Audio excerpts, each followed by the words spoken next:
दोस्तों एक बार फिर से आपका स्वागत है हमारे YouTube चैनल पर। आज के इस वीडियो में आपको हम जानकारी देंगे ठंडी में मछलियाँ कौन कौन सी है जो तेज़ी से बढ़ती है और उनके भोजन के बारे में भी आपको हम जानकारी देंगे।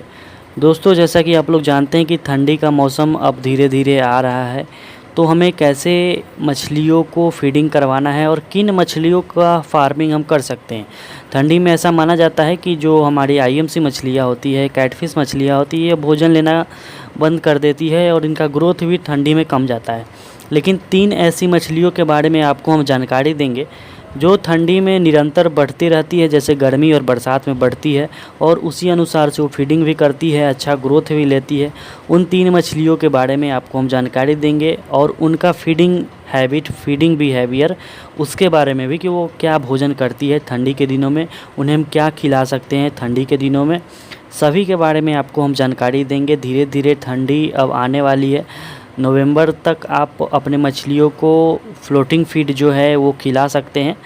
उसके बाद वो फ्लोटिंग फीड भी खाना बंद कर देती है। तो ठंडी में मछलियों का सबसे अच्छा भोजन क्या है, सभी के बारे में आपको हम जानकारी देंगे। वीडियो शुरू से अंत तक ज़रूर देखिएगा। दोस्तों जो भी लोग पंगास मछली पाल रहे हैं, पंगासियस का फार्मिंग कर रहे हैं, उनके दिमाग में ये होता है कि कहीं हमारी पंगास मछली ठंडी में मरेगी तो नहीं।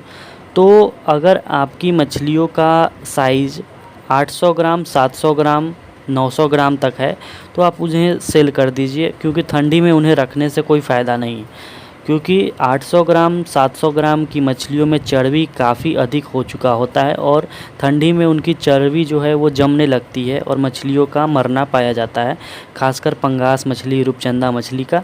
तो अधिक साइज़ में है तो आप उन्हें बेच दीजिए। 800 ग्राम, 900 ग्राम, 700 ग्राम का है तो आप उन्हें बेच सकते हैं।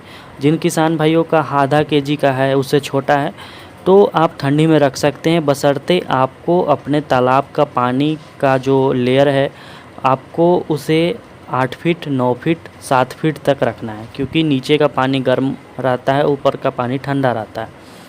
जो भी लोग पंगास को ठंडी में बचाना चाहते हैं, सुबह और शाम आप समरसेबल का ताज़ा पानी उसमें डलवाइए, कोई दिक्कत नहीं आएगा। और सैनिटाइज़र का समय समय पर उपयोग कीजिए, हर 15 दिन पर सैनिटाइज़र, क्योंकि फंगल इन्फेक्शन होता है, बैक्टीरियल इन्फेक्शन होता है, मछलियाँ एक जगह पे होती है। आप सैनिटाइज़र मंगवा सकते हैं दिए हुए नंबर पर कॉल करके। तो दोस्तों अब हम आपको 3 मछलियों के बारे में बताते हैं जो ठंडी में काफ़ी अच्छे से बढ़ती है, काफ़ी अच्छे से भोजन लेती है। पहले नंबर पर ऊपर लेयर में रहने वाली जो हमारी मछली है, सिल्वर कार्प। दोस्तों सिल्वर कार्प मछली जो है एक विदेशी मछली है और यह ठंडी में बढ़ती है, इसे कोई दिक्कत नहीं होता है ठंडी के दिनों में बढ़ने में, निरंतर बढ़ते रहती है। इसका जो कल्चर होता है 4 से 5 महीने का होता है। तो जो भी लोग चाहते हैं कि अगर अभी सीड स्टॉक किया जाए तो उन्हें सिल्वर कार्प का बच्चा मिल जाएगा, दिए हुए नंबर पर कॉल करके मंगवा सकते हैं और फरवरी मार्च तक वो इन्हें तैयार कर ले सकते हैं। ग्रास कार्प मिडिल लेयर में रहने वाली मछली है, ये भी ठंडी में बढ़ती है। और हमारी कॉमन कार्प, अमूर कार्प जो भी आप पाल रहे हैं, ये वो ठंडी में बढ़ती है। अगर हम इनके भोजन के बारे में बात करें तो सिल्वर कार्प का भोजन जो होता है प्लैंकटन होता है। फाइटोप्लैंकटन और जू प्लैंकटन खाना ये पसंद करती है। तो ठंडी के दिनों में भी आप अगर प्लैंकटन बनाना चाहते हैं तो आप दिए हुए नंबर पर कॉल करके प्लैंकटन दवा मंगवा सकते हैं। ठंडी में भी इससे प्लैंकटन बहुत अच्छा बन जाता है तालाब में और आपका जो सिल्वर कार्प है उसका बहुत अच्छा ग्रोथ होगा। बात करें ग्रास कार्प की तो वीडियो में आप देख रहे हैं, ग्रास कार्प के लिए ठंडी का दिन बहुत अच्छा होता है, क्योंकि इसका जो बहुत अच्छा भोजन है, जैसे कि घास हो गया, गोभी का पत्ता हो गया, पत्ता गोभी हो गया, आप देख सकते हैं फूल गोभी का पत्ता हो गया, ये सब ठंडी के दिनों में मिलती है। आप अपने जहाँ सब्ज़ी मंडी लगती है वहाँ पर जाकर आप 1-1 बोरा, 2-2 बोरा डेली लाइए और इसको फेंकवाइए। बहुत अच्छा ग्रास कार्प का ठंडी के दिनों में ग्रोथ आता है, बहुत अच्छा तरीके से यह भोजन लेती है। ऐसा नहीं है कि ठंडी आते ग्रास कार्प भोजन लेना बंद कर देती है, ग्रोथ लेना बंद कर देती है, ऐसा कुछ नहीं है। बहुत अच्छा इसका ग्रोथ है ठंडी के दिनों में भी।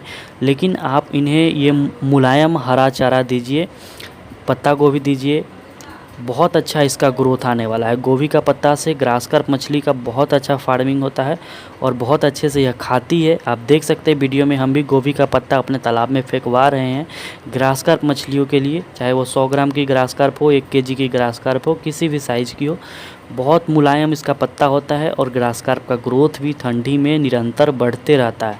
तो मेरा यही कहना है कि ये जो 3 से 4 महीने का हमारा जो ठंडी का समय है, चाहे नवंबर है, दिसंबर, जनवरी और फरवरी, इसमें आप मछलियों का अच्छा ग्रोथ ले सकते हैं। ऐसा नहीं कि नहीं लीजिए, तालाब को खाली नहीं छोड़ना है। आप उसमें अभी आप सिल्वर कार्प का बच्चा मंगवाइए, अभी ग्रास कार्प का मंगवाइए और अभी कॉमन कार्प का बच्चा आप मंगवाइए और उन्हें डालिए। 4 से 5 महीने तक में आप इन्हें अच्छे से बड़ा कर सकते हैं। कॉमन कार्प एक ऐसी मछली है जो ठंडी में बहुत अच्छे से ग्रो करती है, बिना किसी परेशानी के फीडिंग लेती है। अमूर कार्प को इस तरह से तैयार किया गया है दोस्तों कि यह ठंडी में भी बहुत अच्छा ग्रोथ लेती है। अमूर कार्प सबसे अधिक बढ़ती है ठंडी के दिनों में। यह अपने शरीर में मिट्टी चिपका लेती है जब इसे बहुत अधिक ठंडी होता है और अपना जान बचाता है, और फीडिंग भी बहुत अच्छे से अमूर कार्प करता है। तो जो भी लोग को कॉमन कार्प का बच्चा चाहिए, ग्रास कार्प का बच्चा चाहिए, सिल्वर कार्प का बच्चा चाहिए, आप मंगवा सकते हैं और अभी सीड डालिए। फरवरी मार्च तक आप इन्हें निकाल सकते हैं। लेकिन सिल्वर कार्प के लिए आपको प्लैंकटन तालाब में बनना रहना चाहिए। आप मंगवा सकते हैं प्लैंकटोल दवा, जू ब्लूम मंगवा सकते हैं जू प्लैंकटन के लिए। ग्रास कार्प के लिए आप हरा चारा डलवाइए कम खर्च में। कॉमन अमूर के लिए आप सरसों की खली डलवाइए, राइस ब्रांड डलवाइए। तो आप कम खर्च में भी ठंडी में इन्हें पाल सकते हैं। सबसे तेज़ी से ये मछलियाँ, तीनों मछलियाँ ठंडी में बढ़ती है। और जहाँ तक बात है आईएमसी, जैसे कतला हो गया, रोहू हो गया और मृगल हो गया, तो ये लोग भी ठंडी में बढ़ती है। ऐसा नहीं कि नहीं बढ़ती है, लेकिन कम बढ़ती है क्योंकि यह हमारी भारतीय मछलियाँ हैं। यहाँ ठंड काफ़ी अधिक पड़ती है। और जो सिल्वर कार्प, ग्रास कार्प ये हो गया, इन्हें ठंड सहने की आदत है, ऐसा इनका बनावट है। ठंडी में भी यह बढ़ते रहती है और बहुत अच्छे से भोजन भी लेती है। ठंडी में भोजन की बात करें तो सबसे अच्छा भोजन ठंडी के दिनों में सरसों की खली है और उसमें अंडा मिलाकर आप दीजिए। सिल्वर कार्प का, ग्रास कार्प का, कॉमन का, सबका ग्रोथ आएगा। तीनों का बच्चा मंगवाने के लिए दिए हुए नंबर पर आप कॉल कर सकते हैं।